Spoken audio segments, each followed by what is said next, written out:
Pero debo añadir que la toponimia, en la que por otra parte soy muy ignaro, no es una ciencia exacta. Si no tuviésemos ese testimonio histórico, d'Uville podría derivar perfectamente de Uville, es decir, les aux.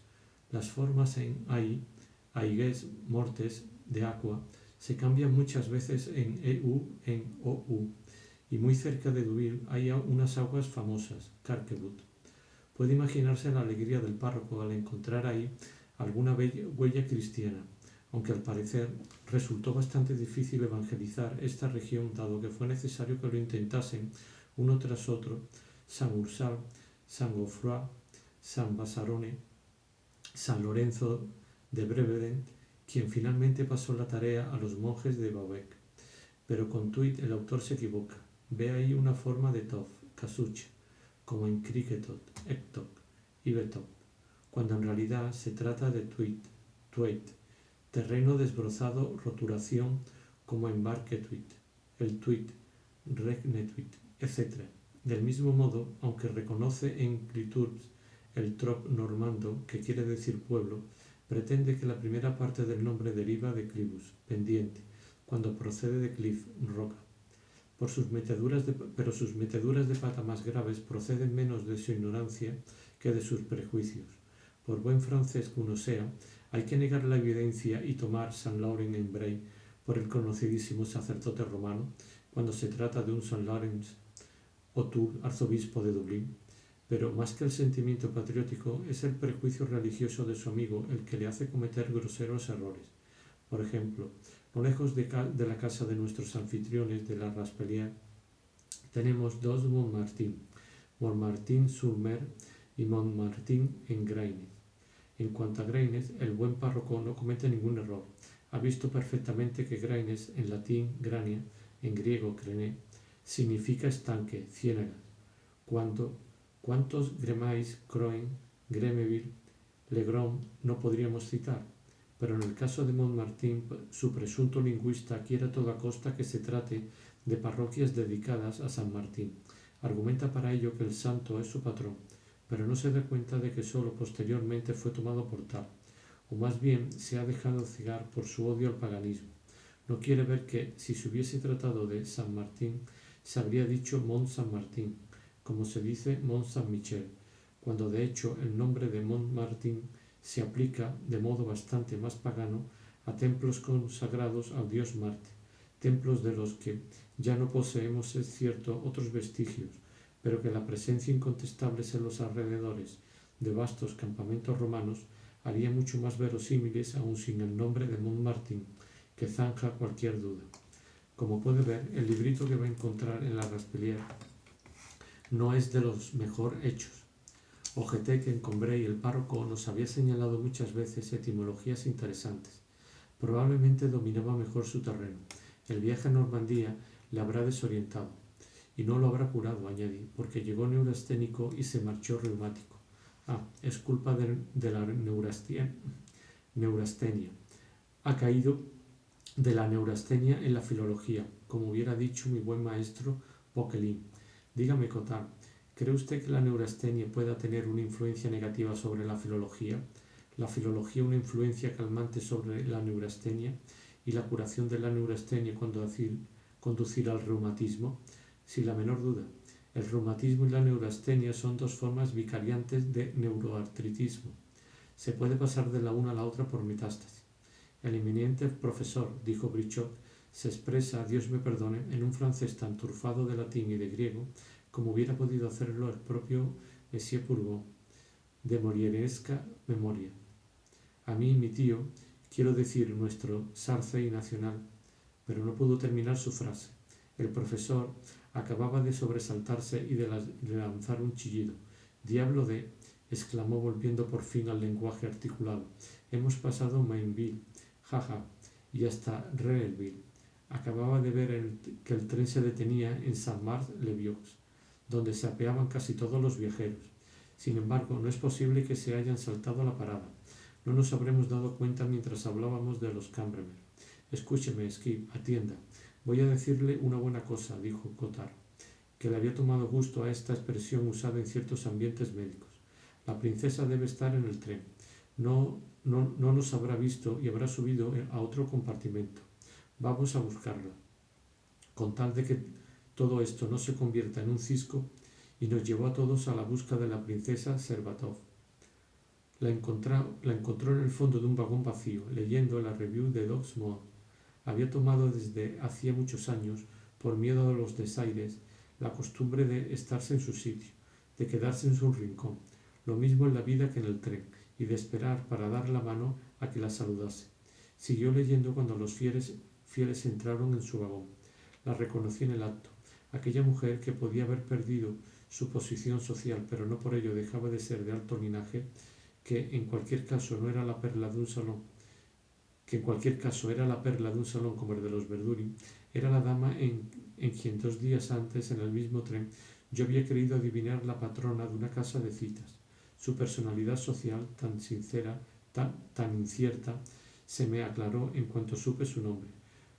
Como cuando después de haberle dado muchas vueltas a una adivinanza finalmente descubrimos la palabra que vuelve claro todo lo que nos había quedado oscuro y que en el caso de las personas es el nombre. Saber 2 días más tarde que ella era la persona a cuyo lado se ha viajado en el tren sin conseguir descifrar su rango social es una sorpresa mucho más divertida que leer en la reciente entrega de una revista la clave del enigma propuesto en la entrega anterior. Los grandes restaurantes, los casinos, los tortuosos, son para las familias el museo de esos enigmas sociales. Princesa, no hemos conseguido verla en Mainville. Permítame que nos sentemos en su compartimento.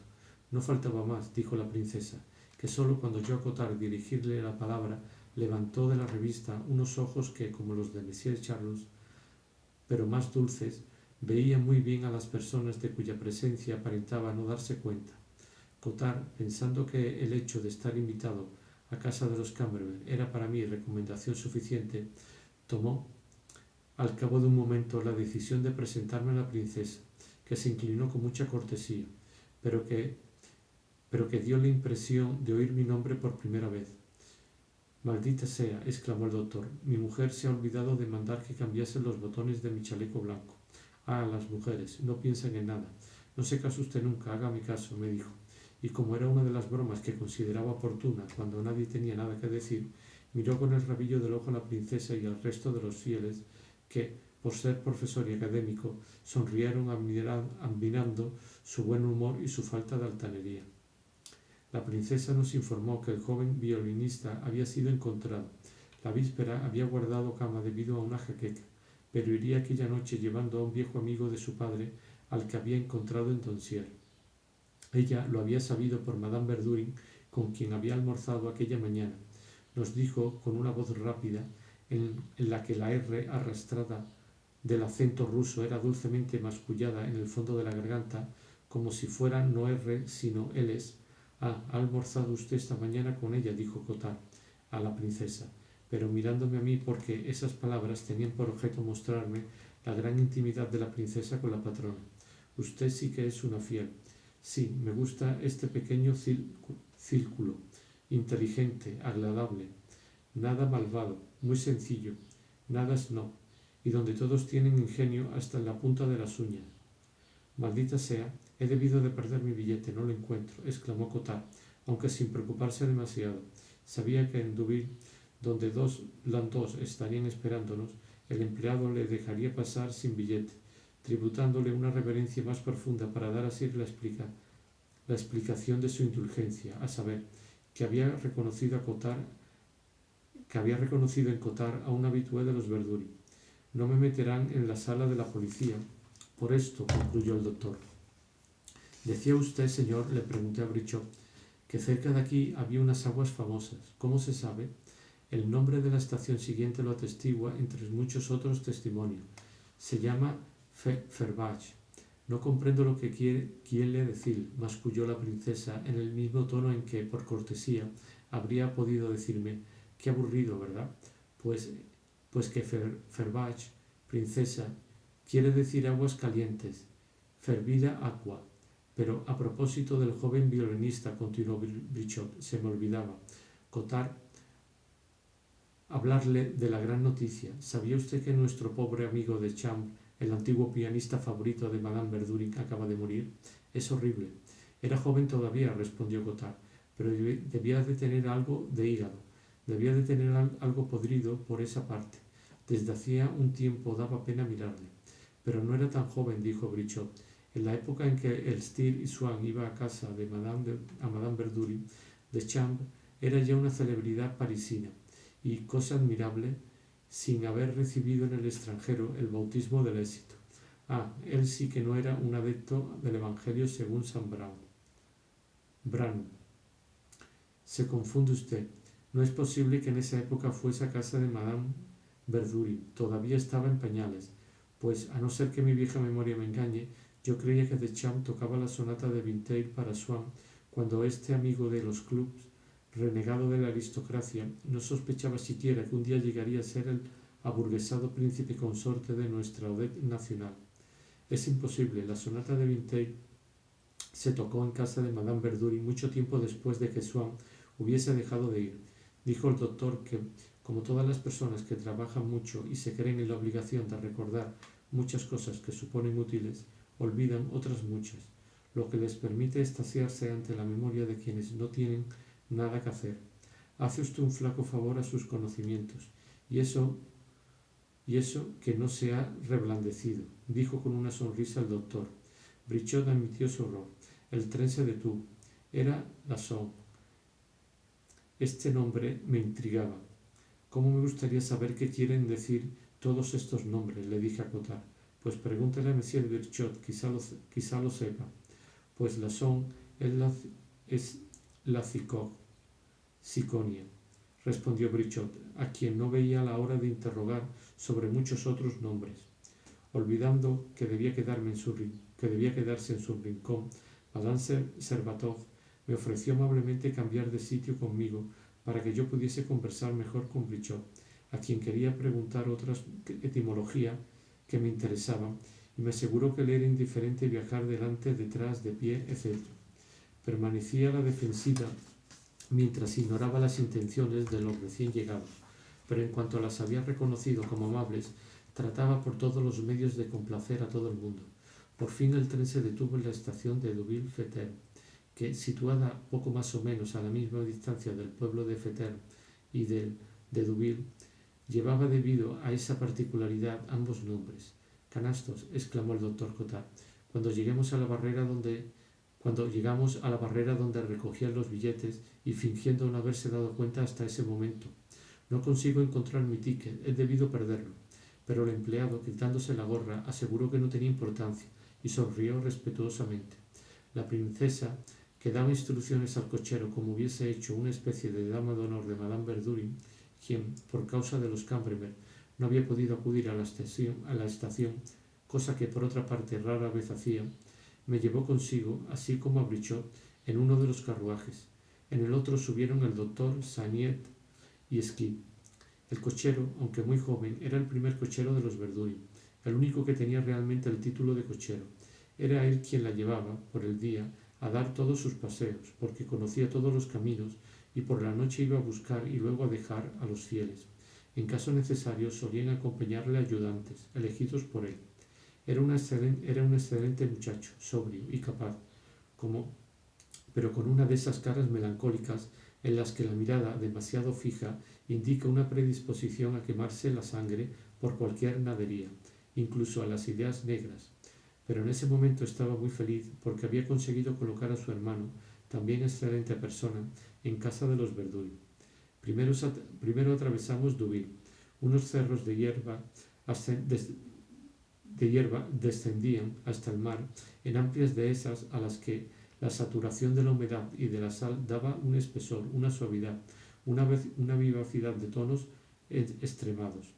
Los islotes y las quebraduras de Rivebelle, mucho más cercanos aquí que en Baalbec, daban a aquella parte del mar el aspecto, nuevo para mí, de un plano en relieve. Pasamos por delante de pequeños chalés, alquilados casi todos por pintores. Cogimos un sendero donde unas vacas en libertad, tan asustadas como nuestros caballos, nos cerraron 10 minutos el paso y nos metimos por la ruta de la cornisa. «Pero, por los dioses inmortales», exclamó de pronto Brichot, «volvamos a ese pobre Deschamps. ¿Creen ustedes que Madame Verdurin sabe que se lo han dicho?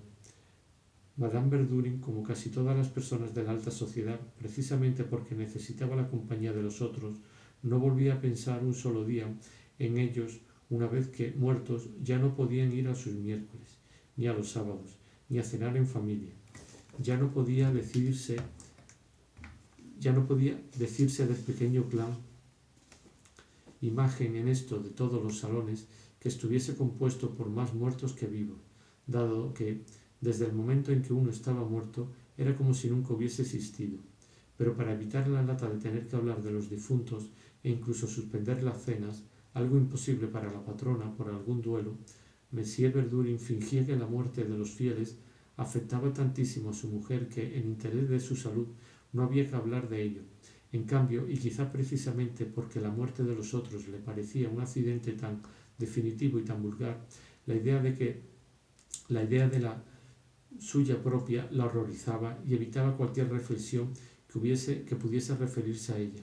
En cuanto a Brichot, como era muy buena persona y se tragaba todo lo que Monsieur Verdurin decía de su mujer, temía por su amiga las emociones de semejante dolor. Sí, sabe todo desde esta mañana, dijo la princesa. No han podido ocultárselo. Ah, por los 1000 rayos de Zeus, exclamó Brichot. Ah, ha debido de ser un golpe terrible. Un amigo de 25 años. Ese sí que era de los nuestros. Evidentemente, evidentemente. ¿Qué quiere usted? Dijo Cottard. Son circunstancias siempre penosas. Pero Madame Verdurin es una mujer fuerte, es una cerebral, más aún que una emotiva. No comparto del todo la opinión del doctor, dijo la princesa, a quien decididamente su hablar rápido, su acento de murmullo, daban una expresión a la vez enojada y traviesa. Bajo una apariencia fría, Madame Verdurin esconde tesoros de sensibilidad. El señor Verdurin me ha dicho que le había costado mucho impedirle ir a París para la ceremonia. Se ha visto obligado a hacerle creer que todo se haría en el campo. Ah, diablos, quería ir a París. De sobra sé que es una mujer de corazón, quizá de demasiado corazón. Pobre de Chambre, como decía Madame Verdurin no hace sino 2 meses. A su lado, Lanté, Pandereschi, el mismo Riesler. No valen nada. Ah, él sí, que había podido decir con más motivo que ese exhibicionista de Nerón, que se las arregló para burlarse incluso de la ciencia alemana misma. Qualis artifex pereo. Deschamps, por lo menos, ha debido de morir en el ejercicio del sacerdocio, en olor de devoción beethoveniana y, valientemente, no tengo ninguna duda, en buena justicia, ese oficiante de la música alemana habría merecido morir celebrando la misa en re, pero en fin de cuentas era un hombre capaz de recibir a la peleona con un trino, porque ese ejecutante de genio a veces se encontraba, en su ascendencia de champañés parisianizado, chulerías y elegancias de vieja escuela, de vieja guardia francesa.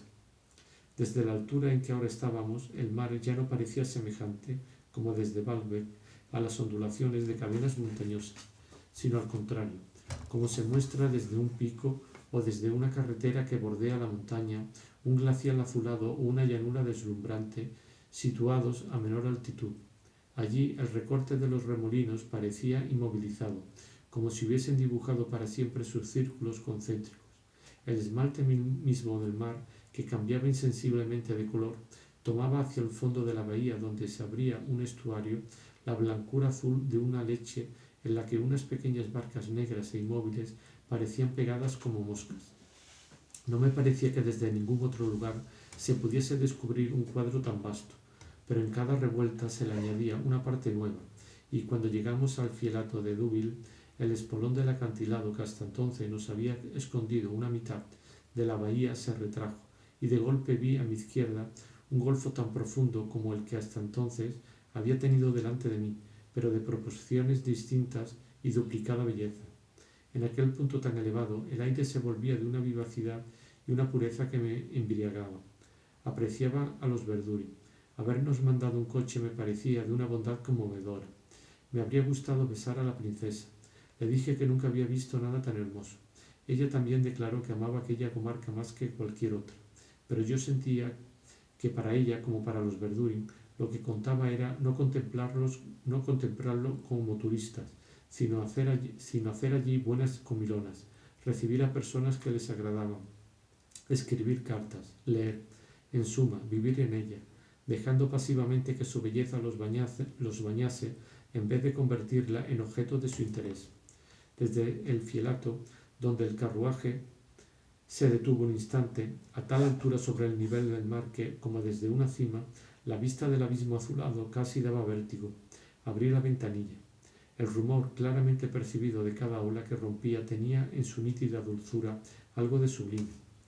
No era una especie de índice de medición que, trastocado nuestras impresiones habituales, nos muestra que las distancias verticales pueden asimilarse a las distancias horizontales, contrariamente a la representación que suele hacerse de ella en nuestra mente, y que, acercándonos hacia el cielo, no son grandes, que son todavía menos grandes para un rumor que, como hacia el de aquellas pequeñas olas, las franquea porque es más puro el medio que debe atravesar.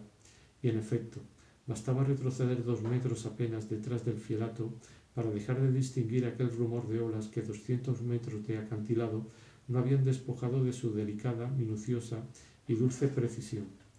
Me decía que mi abuela habría sentido por ese rumor la misma admiración que le inspiraban todas las manifestaciones de la naturaleza o del arte en cuya sencillez se lee la grandeza. Mi exaltación llegaba a su colmo y hacía elevarse todo lo que me rodeaba. Me había enternecido que los Verdurin hubiesen enviado por nosotros a la estación. Se lo dije a la princesa, a quien le pareció que yo exageraba mucho una cortesía tan simple. Sé que más tarde confesó a Cottard que me encontraba muy entusiasta.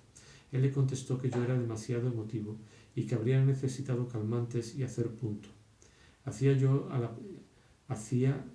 que la princesa se fijase en cada árbol, en cada casita desmoronándose bajo sus rosas. Le hacía admirar todo.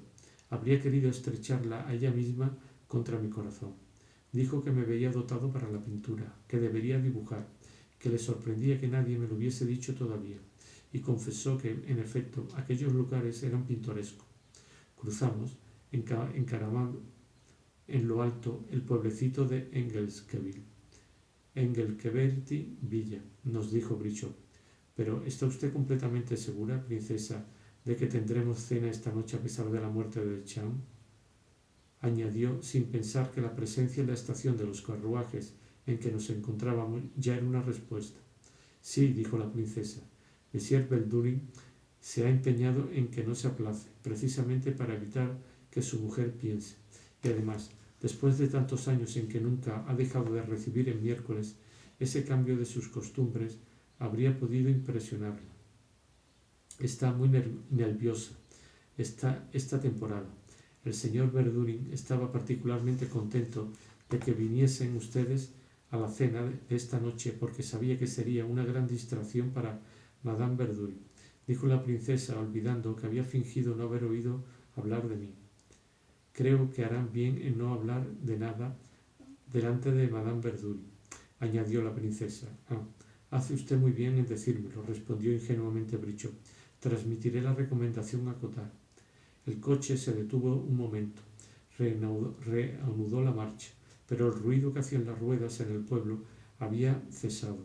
Habíamos entrado en la alameda de honor de la Raspelière, donde Monsieur de Verdurin nos esperaba en la escalinata. He hecho bien en ponerme un smoking, dijo, constatando satisfecho que los fieles llevaban el suyo, dado que tengo invitados tan chic. Y cuando yo me disculpaba por mi chaqueta, ¿pero qué dice? Está estupendamente. Aquí son cenas entre amigos. Podría ofrecerle uno de mis smoking, pero no le iría. El Checkham, lleno de emoción, que al entrar en el vestíbulo de la Raspelière y a la manera de pésame por la muerte del pianista dio Brichot al patrón, no provocó de parte de éste el menor comentario. Yo le hablé de admiración por aquella comarca. Magnífico. Y eso que no ha visto nada. Nosotros se lo enseñaremos. ¿Por qué no viene a pasar aquí unas semanas? El aire es excelente. Brichot temía que su apretón de mano no hubiera sido comprendido. Bueno, ese pobre de Chambre, dijo, pero a media voz, temiendo que Madame Verdurin no anduviese lejos. Es horrible, respondió alegremente Monsieur Verdurin, tan joven, insistió Brichot. Molesto ante aquellos argumentos inútiles que le hacían perder el tiempo, Monsieur Verdurin replicó en tono apresurado y con un gemido sobreagudo, no de pena, sino de impaciencia irritada. Bueno, sí, ¿qué quiere? No podemos hacer nada. No serán nuestras palabras las que lo resuciten, ¿no le parece? Y recobrando la dulzura junto con la jovialidad, vamos, mi querido Brichot, deje enseguida sus cosas. Tenemos una bullabesa que no espera. Y sobre todo, en nombre del cielo, no se le ocurre hablar de Deschamps a Madame Verdurin. Ya sabe usted lo mucho que oculta los sentimientos que tiene, pero su sensibilidad está realmente enferma. Sí, sí, se lo juro. Cuando se ha enterado de que Deschamps había muerto, casi lloraba, dijo Monsieur Verdurin con un tono de profunda ironía. Oyéndole, se hubiera dicho que se necesitaba una especie de demencia para deplorar la pérdida de un amigo de hacía 30 años, y por otra parte se adivinaba que la unión perpetua con su mujer no impedía a Monsieur de Verdurin juzgar en todo momento y a menudo sentir irritación. Si le habla de eso, volverá a ponerla mala. Será deplorable. A 3 semanas de su bronquitis. En estos casos me toca a mí hacer de enfermero. Entiéndame, acabo de dejar de serlo. Duélase todo lo que quiera del destino de Deschamps en su corazón. Piense en él, pero no diga nada. Yo apreciaba mucho a Deschamps, pero no puede usted condenarme por querer todavía más a mi mujer. Mire, ahí llega Cottard. Puede ir a preguntarle. Y, en efecto, sabía que un médico de familia sabe prestar muchos pequeños favores, como prescribir, por ejemplo, que deben evitarse todos los disgustos. Cottard, dócil, le había dicho a la patrona: altérese usted así y mañana me hará 39 de fiebre. Lo mismo que hubiera dicho a la cocinera: mañana me hará mollejas.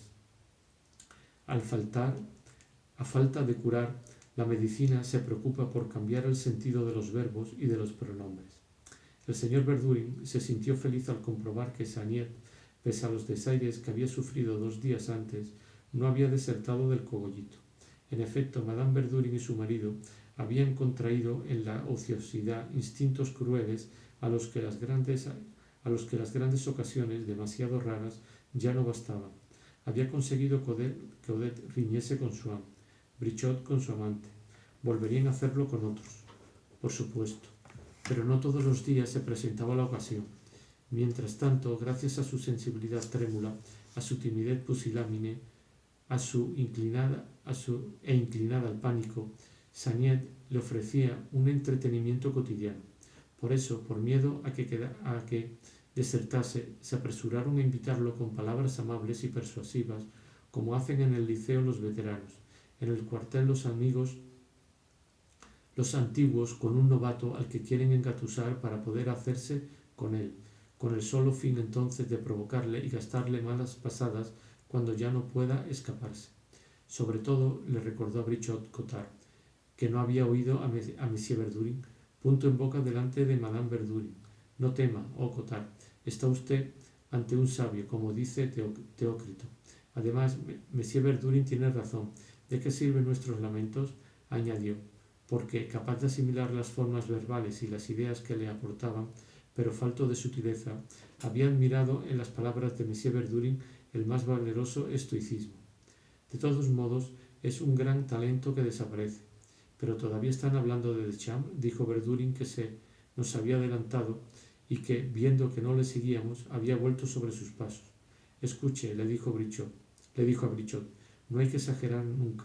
Que se haya muerto no es una razón para convertirle en el genio que no era. Tocaba bien, de acuerdo, pero sobre todo había encontrado entre nosotros su ambiente.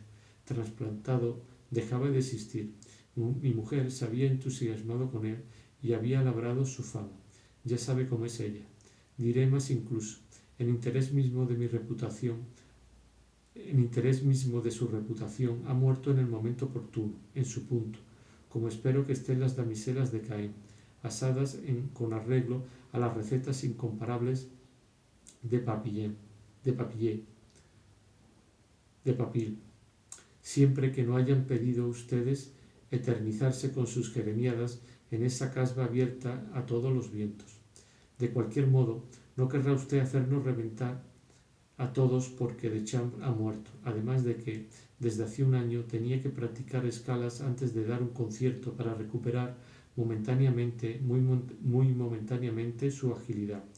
Por otra parte, Esta noche van ustedes a oír, o al menos a conocer, porque el muy bribón suele dejar con demasiada frecuencia el arte por las cartas después de cenar, a alguien que es un artista de un nivel muy distinto que Deschamps, un jovencito que mi mujer ha descubierto, como había descubierto a Deschamps y a Penderecki y a los otros. Morel. El tipo todavía no ha llegado. Me veré obligado a enviar un coche al último tren. Viene con un viejo amigo de su familia con el que se ha encontrado y que le aburre a muerte. Pero, de no traerlo, se vería obligado, para no tener líos con su padre, a quedarse en Donsier, haciéndole compañía. El barón de Charlus. Los fieles entraron. El señor Verdurin, que se había quedado atrás conmigo, mientras me quitaba mis cosas, me cogió del brazo bromeando, como hace en una cena un anfitrión que no tiene invitada a quedaros para acompañarla a la mesa. ¿Ha tenido buen viaje? Sí, Monsieur Brichot me ha enseñado cosas que me han interesado mucho. Contesté pensando en las etimologías y porque había oído decir que los Verdurin admiraban mucho a Brichot. Me habría sorprendido que no le hubiera enseñado nada, me dijo Monsieur Verdurin. Es un hombre tan reservado, habla tan poco de las cosas que sabe. El cumplido no me pareció muy oportuno. Parece un hombre fascinante, dije yo. Exquisito, delicioso, nada pedante, caprichoso, frívolo. Mi mujer le adora. Yo también, respondió Monsieur Verdurin en un tono exagerado y como si recitase una lección. Solo entonces comprendí que lo que me había dicho de Brichot era irónico, y me pregunté si, desde los lejanos tiempos en que yo había oído hablar de él, no se había sacudido Monsieur Verdurin la tutela de su mujer. Al escultor le extrañó mucho saber que los Verdurin consentirían en recibir a Monsieur de Charlus, mientras que en el Faubourg Saint-Germain, donde Monsieur de Charlus era tan conocido, nunca se hablaba de sus costumbres, ignoradas de la mayoría, objeto de duda para otros, dispuestos a creer más bien en amistades exaltadas pero platónicas, e imprudencias y cuidadosamente disimuladas en última instancia, por los pocos que estaban al corriente y que se encogían de hombros cuando alguna malévola gallardón aventuraba una insinuación.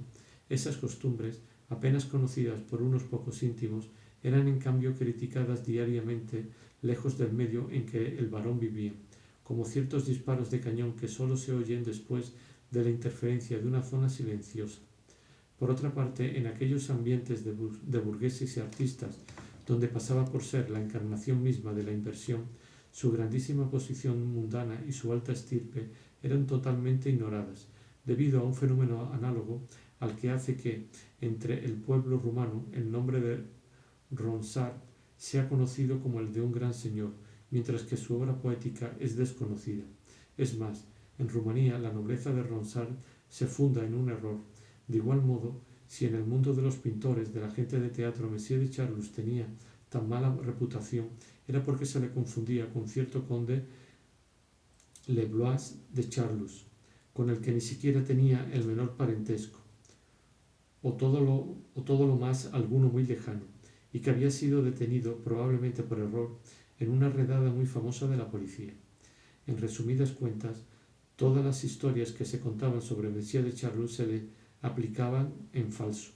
Muchos profesionales juraban haber tenido relaciones con Monsieur de Charlus y lo hacían de buena fe, creyendo que el falso Charlus era el verdadero, favoreciendo tal vez al falso a medias por ostentación, a medias por disimular el vicio, una confusión que para el verdadero, el varón que nosotros conocemos, fue perjudicial durante mucho tiempo y luego, cuando se dejó llevar por su inclinación, resultó cómoda porque también a él le permitía decir «no soy yo».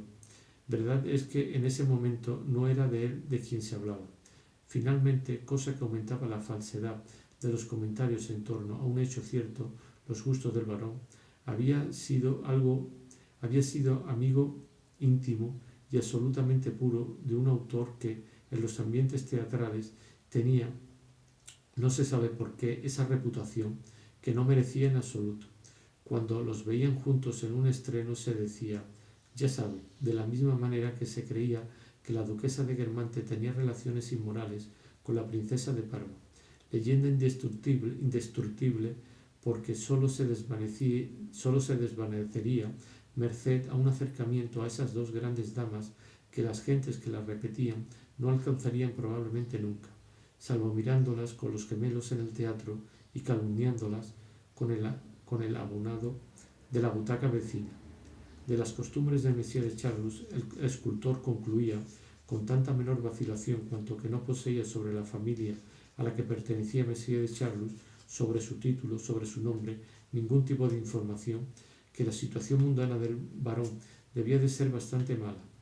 Así como Cottard estaba convencido de que todo el mundo sabe que el título de doctor en medicina no vale nada y el de interno de los hospitales algo, las gentes de la alta sociedad se engañan figurándose que todo el mundo posee sobre la importancia social de su nombre las mismas nociones que ellos mismos y las personas de su ambiente. El príncipe de Agrigento pasaba por ser un rascacueros a los ojos de un botones del club al que debía 25 luises, y sólo recuperaba su importancia en el Faubourg Saint-Germain, donde tenía 3 hermanas duquesas, pues no es en las gentes modestas, a cuyos ojos cuenta poco, sino en las personas brillantes enteradas de lo que es en las que el gran señor causa algún efecto. Por lo demás, Messier de Charlus iba a poder darse cuenta aquella misma noche que el patrón tenía nociones poco profundas sobre las más ilustres familias ducales.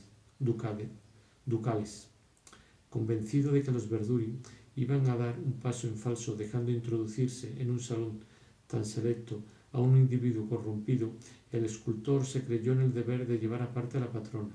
Está usted totalmente equivocado. Además, yo nunca creo esas cosas, y aunque fuese cierto, debo decirle que no sería muy comprometedor para mí. Le respondió Madame Verdurin furiosa porque, siendo Morel el principal elemento de los miércoles, trataba por todos los medios de no desagradarle.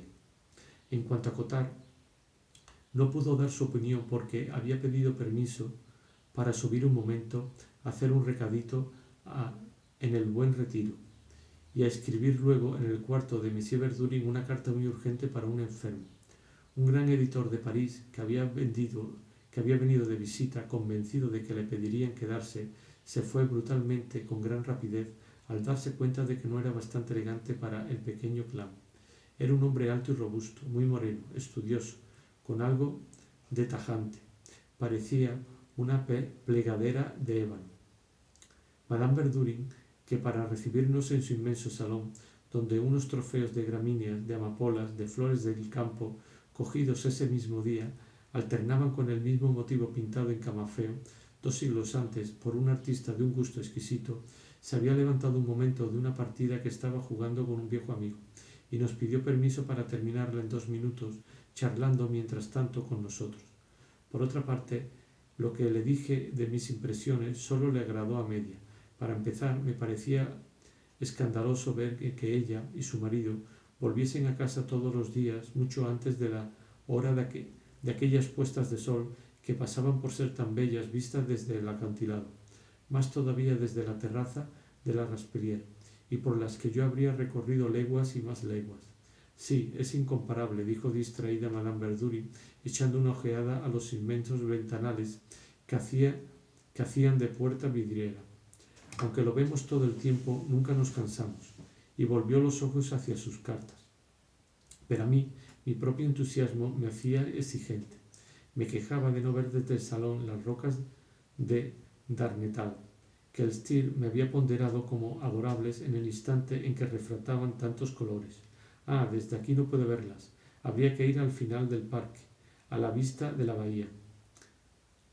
Desde el banco que hay allí abarcará usted todo el panorama, pero no puede ir solo, se perdería. Yo le acompañaré, si quiere, añadió con desgana. Pero, ¿qué dices? ¿No tienes bastante con los dolores que cogiste el otro día? ¿Y quieres coger otros nuevos? Ya volverá, ya verá la vista de la bahía otra vez. No insistí, y me di cuenta de que a los Verdurin les bastaba saber que aquel sol poniente era, incluso en su salón o en su comedor, una especie de pintura magnífica, una especie de precioso esmalte japonés que justificaba el elevado precio que pagaban por alquilar la Raspelière, totalmente amueblada, pero hacia el que rara vez alzaban los ojos. Allí su principal ocupación era vivir agradablemente, pasear, comer bien, conversar, recibir amigos agradables con los que compartían entretenidas partidas de billar, buenas comidas, alegres meriendas. Más tarde, sin embargo, vi con qué inteligencia habían aprendido a conocer aquellos lugares, haciendo dar a sus huéspedes paseos tan inéditos como la música que les hacían escuchar. El papel que las flores de la Respelier, los caminos a la orilla del mar, las viejas casas, las iglesias desconocidas, desempeñaban en la vida de Monsieur Verdurin era tan notable que quienes solo le veían en París y sustituían la vida a orillas del mar y en el campo por lujos ciudadanos, apenas podían comprender la idea que él mismo se hacía de su propia vida y la importancia que sus alegrías le daban a sus propios ojos. Importancia que se había acrecentado todavía más por estar convencidos los Verdurin de que la Respelier que pensaban comprar era una propiedad única en el mundo. La superioridad de su amor propio les hacía atribuir a la Respelier justificó a sus ojos mi entusiasmo, que de otro modo les habría irritado un poco, por las decepciones que implicaba.